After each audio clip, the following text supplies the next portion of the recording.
찍혀 있는데 내가 계산하고 생각한 것보다 훨씬 더 많은 금액이 들어왔다면 여러분 어떤 기분이 들겠습니까? 그 통장 잔고를 보는 순간 입꼬리가 싹 올라가고 마음에서 아싸가 외쳐지지 않겠습니까? 오늘 로마서 6장의 마지막은요. 죄의 삭은 사망이요 하나님의 은사는 그리스도 예수 우리 주 안에 있는 영생임이라 라고 끝이 나는데요. 6장 23절의 말씀에 나오는 삭은요. 황제가 내리는 보너스와 같은 것입니다. 오늘 바울은 그 로마 사람들이 당시에 가장 잘 이해할 수 있는 배경과 상식의 그 법을 이용해서 삭시 어떤 것인지에 대해서 이야기를 하고 있습니다. 죄의 권세 안에 있는 사람은 날마다 죄를 월급으로 받는 그런 삶을 살아가고요. 그런데 반면에 하나님은 우리에게 상상할 수 없는 마치 통장에 내가 생각한 것보다 훨씬 더 많은 보너스가 들어온 것처럼 상상할 수 없는 것을 우리에게 주시는 분입니다. 그냥 보너스를 주시는 것이 아니라 기대할 수 없을 정도의 것. 내가 생각하는 것보다 더 뛰어넘어 있는 많은 것, 놀라운 것을 우리에게 선물로 주십니다. 이것이 바로 성경이 말하는 영생입니다. 죄의 월급은 통장에 쌓일수록 우리는 사망으로 달려가게 되는데요. 그러나 하나님께서 우리에게 주신 은사는 하나님의 계획과 뜻대로 주시는 엄청난 것으로 우리를 날마다 채우게 되는 것입니다. 그리고 이제 바울은 그들의 법과 익숙한 문제들을 가지고 와서 계속해서 7장의 이야기를 하게 되는데요. 오늘 우리가 읽었던 15절 말씀의 앞에 말씀을 보면 삶과 죽음이라는 근원적인 그런 문제들을 가지고 그것을 연결하여서 부부 관계를 통하여서 하나님에 대한 예수 그리스도에 대한 설명을 하게 됩니다. 부부 관계는 누구나 결혼을 한 사람이라면 누구나 다 경험하게 되고 자연스럽게 알게 되는 것입니다. 그래서 바울은 이렇게 이야기합니다. 여러분 그거 아십니까? 부부 관계처럼 은혜는 누구에게나 해당되는 겁니다. 그리고 이것은 너무나도 중요한 겁니다. 라고 이야기하면서 그들이 가장 쉽게 잘 이해할 수 있는 말씀으로 오늘 로마교회 사람들에게 이야기하고 있습니다. 그 당시 로마는요. 남성 우월주의적인 그런 부분들이 있기는 했으나 그 법들이 굉장히 합리적이고 그리고 많은 사람들이 그 당시에 많은 시대들보다 좀 우월한 그런 법을 가지고 있었습니다. 우리나라는 조선시대 때 어땠습니까? 여러분들 남편이 죽게 되면 그 여인은 어떻게 되었죠? 이런 말이 있죠. 죽어도 그 집 귀신이 되라. 그래서 그 사람은 평생 과부로 지내면서 가문의 사랑으로 평생을 바치는 그런 일들을 하면서 살아야 했습니다. 그러나 로마는요 그렇지 않았습니다. 바로 남편이 죽으면 자유의 몸이 될 수 있었습니다. 살아있는 동안에 바람을 피면 간통이었지만 남편이 죽으면 자유롭게 갈 수 있는 것, 그것이 바로 로마의 법이었습니다. 이 이야기를 하면서 바울은요 정말 하고 싶었던 말 4절의 말씀을 하게 되는데요. 여러분 인간의 삶을 잡고 있는 율법이 있는데 이 율법이 죽습니까? 절대 죽지 않습니다. 그러면 우리가 어떻게 해야 되죠? 율법이 죽지 못하면 우리가 죽는 겁니다. 라고 이야기하면서 오늘 말씀을 이어가고 있습니다. 바울이 상당히 신박한 방법을 이들에게 이야기를 했는데요. 율법이 죽을 수 있는 방법, 즉 내가 죽는 것이라고 이야기를 하면서 오늘 사람들에게 이야기하고 있는 것이죠. 그런데 이 죽음은 우리가 죽은 것이 아니라 놀랍게도 예수 그리스도께서 이 죽음을 대신해 주셨습니다. 예수께서 죽으심으로 말미암아서 율법이 이제는 우리 안에 죽게 되는 일이 일어나게 되는 것입니다. 인과응보와 권선징악의 율법을 십자가에 박으신 분이 바로 우리 예수님입니다. 그리고 예수 그리스도는 우리에게 영생을 선물해 주셨습니다. 바울은 로마 교회 사람들이 예수 그리스도를 바로 알고 잘 알기를 원했기 때문에 오늘 이 말씀을 통하여서 더 솔직하고 진솔하게 그들이 최대한 이해하기 쉬운 방법으로 그리스도에 대해서 이야기를 합니다. 오늘 이제 우리가 읽었던 15절에서부터 25절의 말씀을 함께 나누게 될 텐데요. 오늘 이 말씀을 통해서 건지심의 은혜가 여러분들 가운데 있기를 소망합니다. 여러분 혹시 여러분들이 예수님을 믿고 나서 나는 은혜 받았다라고 느낀 적이 있으십니까? 아마 어릴 때부터 신앙생활을 하면서 함께 자라온 여러분들은 주님 안에 믿음을 성장하는 여러분들은 아, 내가 은혜 받았다라고 하는 경험이 한 번쯤은 있을 것 같습니다. 우리가 은혜 받았다고 하면 어떤 것이 뒤따르게 되죠? 바로 다짐이라는 것이 뒤따르게 됩니다. 죄를 짓고 살아갈 생각을 끊어내겠다. 새롭게 살 거다. 이런 다짐들이 우리 안에 일어나게 되는 것입니다. 그런데 이 다짐한 것도 시간이 흐르다 보니까 이 다짐이 무너지게 되고 또 어느새 나도 모르게 내 등에 죄를 덕지 하나씩 올리고 바르면서 살아가는 우리의 모습을 발견하게 됩니다. 그만큼 무겁고 힘들다고 하면서 내 등에 있는 짐을 계속해서 내려놓지는 않고 내 다짐들은 어느새 지워버리고 죄와 함께 그 무거운 삶을 이어나가는 우리의 삶을 보게 되는 것이죠. 버리기 싫다고 떼쓰면서 그런데 한편으로는 내가 하나님께 다짐했었는데 마치 추억인 것처럼 회상하면서 우리는 죄와 함께 살아가고 있는 모습을 보게 됩니다. 이렇게 계속해서 살다 보니까 어떤 사람들은 구원에 대한 확신까지도 무너져 내리는 그런 삶을 살아가게 됩니다. 어느새 내가 구원을 받았나? 내가 예수 그리스도를 믿는 것 같은데 이게 진짜인가? 라고 하는 물음들이 우리 마음속에 일어나게 되는 것입니다. 사도 바울은요, 도무지 왜 이러는지 이해할 수가 없었습니다. 오늘 말씀에서 나오는 그 상황에서 사도 바울 또한 도무지 왜 이러는 것인지 이해할 수 없었다고 말씀은 기록하고 있는데요. 누구를 이해할 수 없었냐면 바로 그런 내 자신을 이해할 수 없었습니다. 바울은 죄를 짓고 싶지 않은데 계속해서 죄를 짓는 모습을 발견했기 때문입니다. 15절 말씀과 19절 말씀을 보면 바울이 상당히 괴로워하는 모습을 우리는 볼 수 있는데요. 15절에는 내가 행하는 것을 내가 알지 못하노니 곧 내가 원하는 것은 행하지 아니하고 도리어 미워하는 것을 행함이라. 바울은 생각합니다. 나는 죄를 짓기 싫은데 나는 왜 자꾸 죄를 짓고 있는가? 19절입니다. 내가 원하는 바 선은 행하지 아니하고 도리어 원하지 아니하는 바를 행하는도다. 바울은 또 생각합니다. 나는 선을 행하면서 살고 싶은데 왜 이렇게 악을 행하면서 살아갈까? 바울은 너무나도 괴로워하는 모습을 오늘 말씀 속에 기록을 하였습니다.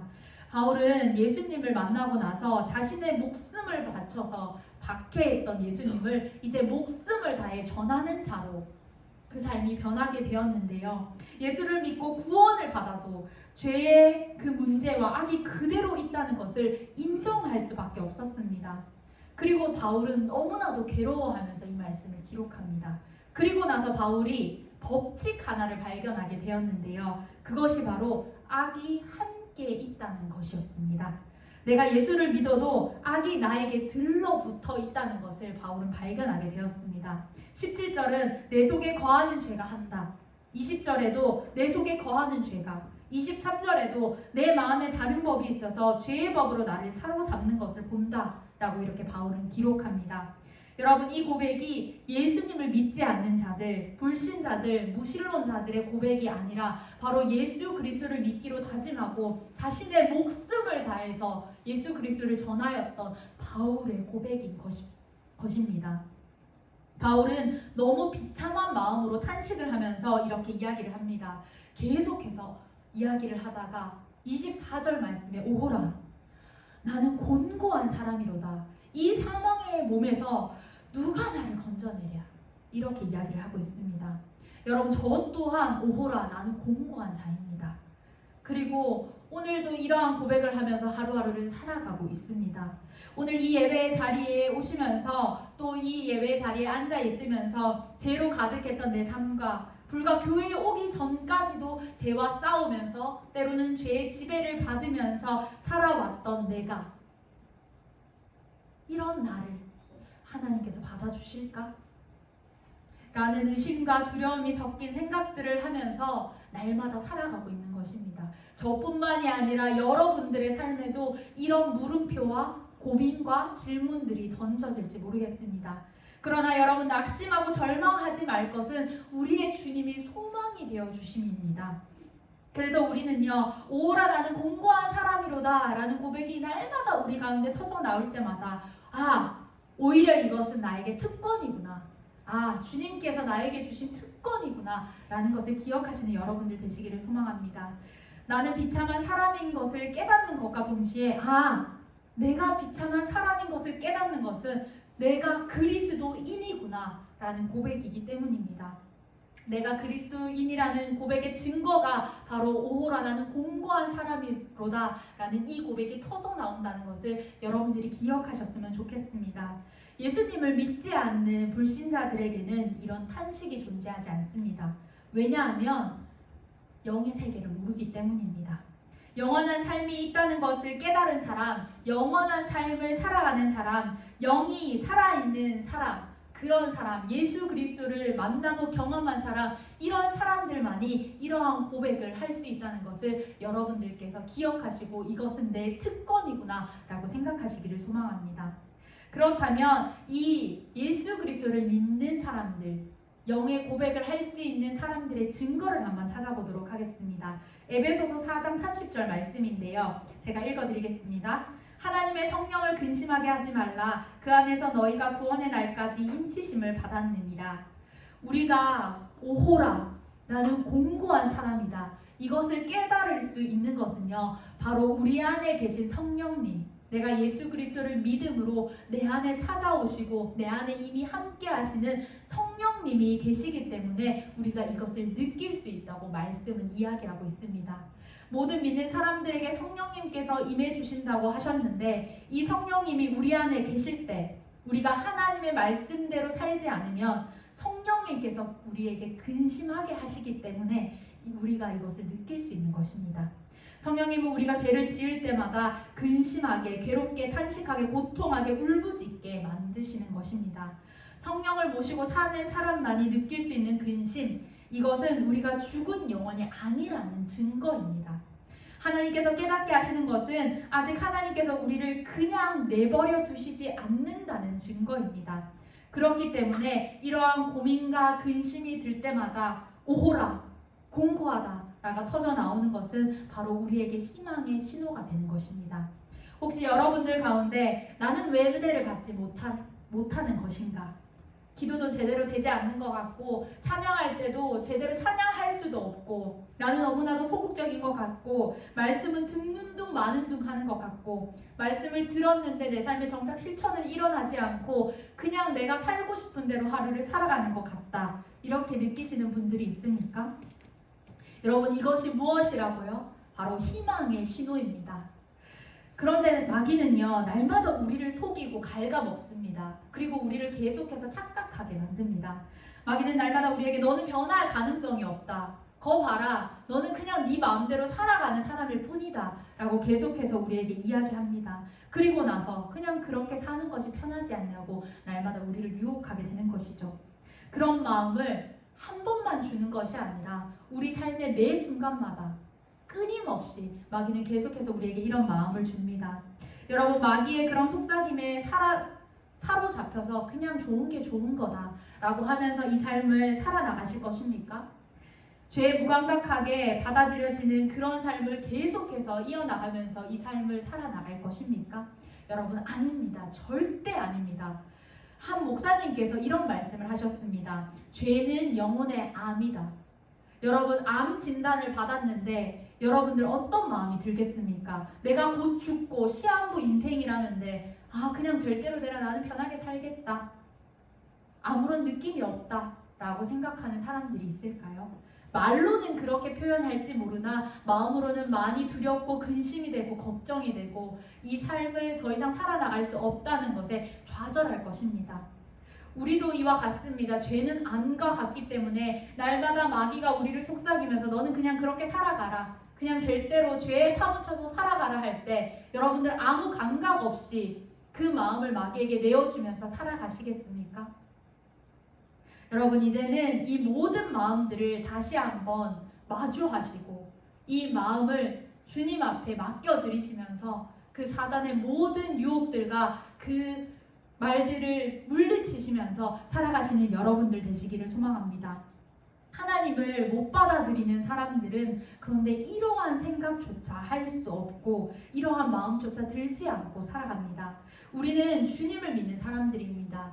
예수 그리스도를 영접한 사람들이기 때문에 우리는 이제 이러한 마음 가운데서 성령님께서 날마다 나를 근심하게 하는 것을 깨달으시면서 날마다 그 마음 가운데 예수 그리스도로 인하여서 새롭게 거듭나며 이것이 주님의 신호구나.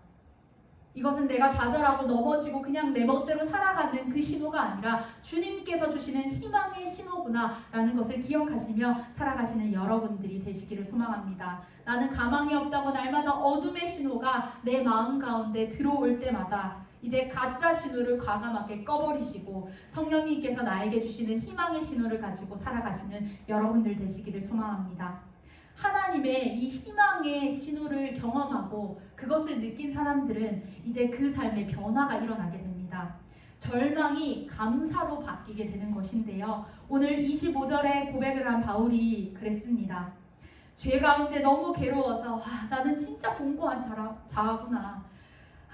이 사망의 그늘에서 누가 나를 건져낼 수 있을까? 이렇게 이야기를 하다가 갑자기 바울은 25절에서 감사 고백을 하게 되는 모습을 우리는 말씀 속에서 발견할 수 있습니다. 이 괴로운 탄식 가운데 갑자기 감사가 나오는 것, 조금 거친 표현이지만 바울이 미친 걸까요? 너무 절망 가운데 있다가 이상하게 정신이 나가버린 걸까요? 그런 것이 아니었습니다. 내 영혼이 너무나도 공고하고 견딜 수 없는 괴로움의 바닥을 치고 있는 이 상황에서 바울이 발견한 것이 있었는데요. 바로 예수 그리스도였습니다. 이 절망 가운데 예수 그리스도를 발견했기 때문에 바울은 그 탄식 가운데서도 이제는 감사의 고백을 할 수 있게 된 것이었습니다. 그럼에도 예수, 그러니까 예수, 그래서 예수, 그 예수 그리스도를 발견함으로 사도 바울은 다시 한번 이 감사의 고백을 하나님께 올려드릴 수 있었습니다. 이 바울은 깨달았습니다. 우리가 예수를 믿어도 우리 힘으로는 절대로 이 죄를 물리칠 수 없구나. 우리가 이 죄를 내 힘으로는 절대로 이길 수 없구나 라는 것을 알았습니다. 우리도 또한 같습니다. 우리가 교회 안에서 수십 년 신앙생활을 하고 봉사를 하고 직분을 받고 성경 공부를 많이 하고 성품이 뛰어나고 어떠한 노력을 한다고 하더라도 우리의 힘으로는 절대로 이 죄를 이길 수가 없습니다. 예수를 믿는 사람도 여전히 매일 오늘도 지금 이 순간에도 죄 때문에 무너지는 삶을 살아가고 있습니다. 여전히 죄의 종노릇을 하게 되면서 우리의 마음을 빼앗길 때도 있고 그런 삶을 우리는 날마다 반복하면서 살아가게 되는 것이죠. 그런데 그것이 우리의 힘으로 하기 때문인 것입니다. 우리의 힘으로 할 때는 그 어떤 죄도 이길 수가 없습니다. 그러나 이 바울이 발견한 예수 그리스도가 있었기에 이제 예수 그리스도로 인하여서 바울은 절망 가운데 모든 죄를 이길 수 있음을 깨닫고 이제 감사의 고백을 하게 되는 것입니다. 예수 그리스도께서 함께 하시면 우리는 예수님을 통해서 죄를 이길 수가 있습니다. 그분은 우리가 탄식 속에 거하시도록 계속 고난 중에 있도록 이를 갈도록 고통 중에 빠져서 살아가도록 두시는 분이 아니라 우리를 다시 그 죄에서 건지시고 내가 너에게 힘을 준다 말씀하시며 나의 힘으로 네가 일어나서 죄를 이기라 라고 말씀하여 주시는 분이기 때문입니다. 그분이 우리 아버지시고 우리의 주인 되시고 그분이 우리의 든든한 백이기 때문에 우리에게는 소망이 있는 것입니다. 요한일서 5장 18절 말씀입니다. 하나님께로부터 난 자는 다 범죄하지 아니하는 줄을 우리가 아노라. 하나님께로부터 나신 자가 그를 지키심에 악한 자가 그를 만지지도 못하느니라. 예수 그리스도를 믿게 되면 우리의 육신이 사라지고 무시되는 것이 아닙니다. 우리의 육신은 계속해서 죄의 통로이기 때문입니다. 인류 역사 가운데 마귀는요 항상 육신을 통해서 우리를 치려고 하고 죄를 퍼뜨리려고 하고 이 세상이 죄로 가득하게 하는 일들을 하였는데요. 반면에 그 가운데서 우리 주님은 나는 죽고 주가 사는 복음을 주시면서 우리의 옛사람이 십자가에서 죽고 예수님의 생명으로 사는 놀라운 복음을 우리에게 허락하셨습니다. 그리고 우리의 힘으로는 이길 수 없는 그 죄를 우리 안에 생명 되시는 예수님으로 말미암아 이길 수 있게 해주셨습니다. 고린도전서 5장 57절은 이렇게 기록을 하고 있는데요. 우리 주 예수 그리스도로 말미암아서 우리에게 승리를 주시는 하나님께 감사한다 라고 이렇게 기록을 하고 있습니다. 주님은요 우리를 죄에서 이기게 하시고 그뿐만이 아니라 우리에게 승리를 주시는 분입니다. 죄를 이김은 우리의 힘으로 하는 것이 아니라 하나님께서 하는 것입니다. 나는 도무지 죄를 이길 수 없는 공고한 자라 하여도 예수 그리스도를 통해서 하나님께서 이기게 하시기 때문에 나는 죄를 이긴 삶을 경험하면서 살아갈 수 있게 되는 것입니다. 내가 스스로 죄의 문제에 너무나도 지칠 때, 우리가 힘이 없다고 생각이 들 때, 예수님께서 죄에 대해서 절망한 사람과 세상의 회의를 느낀 사람과 병든 사람과 그 모든 사람들을 나에게 나아오라 라고 말씀하여 주십니다. 우리 주님은 차별하지 않으시고 지금도 오늘 여기에 있는 모든 주님을 사랑하는 자들에게 나에게 나아오라, 네가 나에게 나오렴 이렇게 말씀하여 주고 계십니다. 그리고 예수님은 속죄함을 받았다로 끝나는 것이 아니라, 우리가 용서함을 받았다로 끝나는 것이 아니라 계속해서 우리의 삶에서 이제 내가 너를 붙들고 있으니 네가 나를 바라볼 때, 너의 안에 있을 때, 네가 나를 인정할 때 네가 죄에서 이길 수 있고 승리할 수 있다고 날마다 우리에게 말씀하시고 우리를 이끌어 주십니다. 바울은 25절에서 하나님께 감사하면서 마음으로 하나님의 법을 섬긴다고 고백하고 있습니다. 우리의 육신은 죄에 있습니다. 지금도 죄의 통로로 사용되고 있습니다. 하지만 우리의 몸이 우리의 모든 것을 지배하는 것이 아니라 우리 마음에 있는 하나님의 법이 이제 여러분들을 지배하게 될 것입니다. 그리고 여러분들이 하는 그 하나님의 법, 그 마음에 있는 것이 여러분들의 육신을 이끌어 나가게 될 것입니다. 내 마음이 하나님의 법을 섬기면 하나님께서 우리의 삶에 개입하시고 역사하시고 우리의 모든 것을 잡아서 이끌어 주신다고 말씀에서 약속하고 계십니다. 우리의 삶, 매번 마귀에게 속고 지고 오늘 내가 또 졌네, 패배감으로 물들여지고 있다면 이제는 육신의 정욕과 그 모든 것들을 끊어버리고 나에게 희망을 주시고 소망을 주시고 나에게 승리를 주시는 그 예수 그리스도 한 분과 함께 감사하며 일어서시는 여러분들의 삶이 되시기를 소망합니다. 오늘 이제는 이러한 경험들을 계속해서 해나갈 때 내가 삶에 지쳐서 죄에 져서 패배하는 습관, 생각만 가득한 것이 아니라 나도 이길 수가 있구나, 나도 예수 그리스도와 함께 했더니 내가 죄에서 해방되어질 수 있구나 라는 이 경험들이 여러분들 삶에서 넘쳐나기를 소망합니다.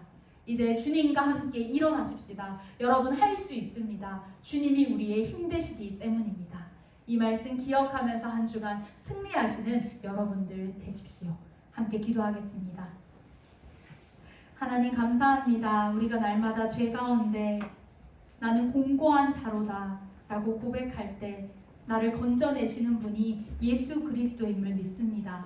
우리가 죄 가운데 날마다 패배하며 살아가는 것이 아니라 우리 안에 소망을 주시는 주님과 함께 다시 한번 일어나기를 원합니다. 우리에게 승리 주시는 그 주님을 전적으로 신뢰하며 오늘도 우리의 삶을 내어드리며 나를 건져내신 예수 그리스도와 함께 승리하는 자 되게 하여 주시옵소서. 예수님의 이름으로 기도드립니다. 아멘.